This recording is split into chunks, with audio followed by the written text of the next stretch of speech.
it's really useful to know in which situations what recipes to choose.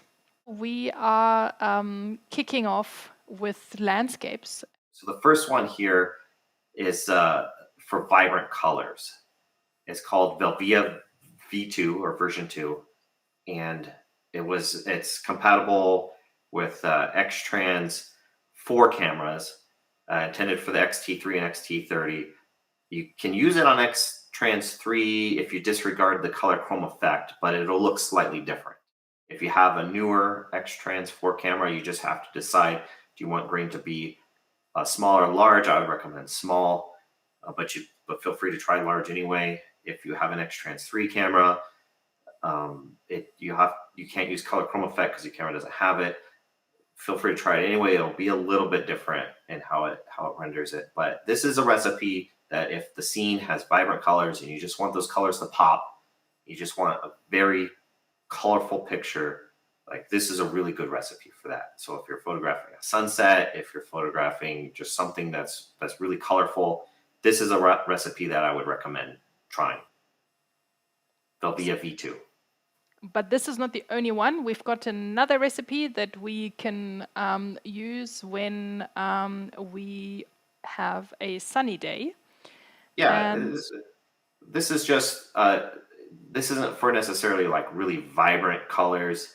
This is, you're out photographing and it's just, a sunny, beautiful sunny day. And it does produce vibrant colors, but not like Velvia V2.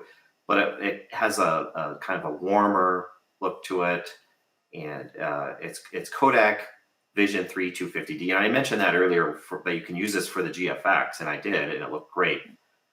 But this is a favorite recipe of mine. I love using it on sunny days, and so if you're looking for something different, and the sun is shining brightly, this is a good one to try.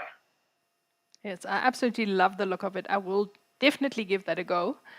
But if you are going into winter and there's not a lot of sunshine, fear not, we have you covered because we also have a recipe for cloudy days. The one on the right probably actually more closely mimics real Fuji Color Superior film. The one on the left, the one we're talking about, doesn't quite match it as closely because Classic Negative wasn't around then.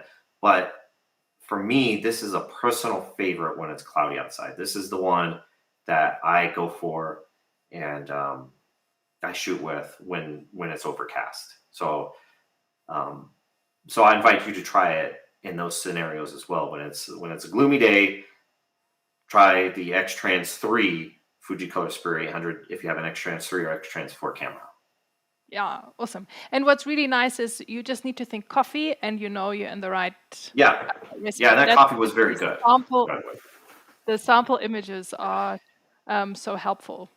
Thank you so much for tuning in once again. Keep well, stay safe, happy shooting, and we look forward to connecting with you then.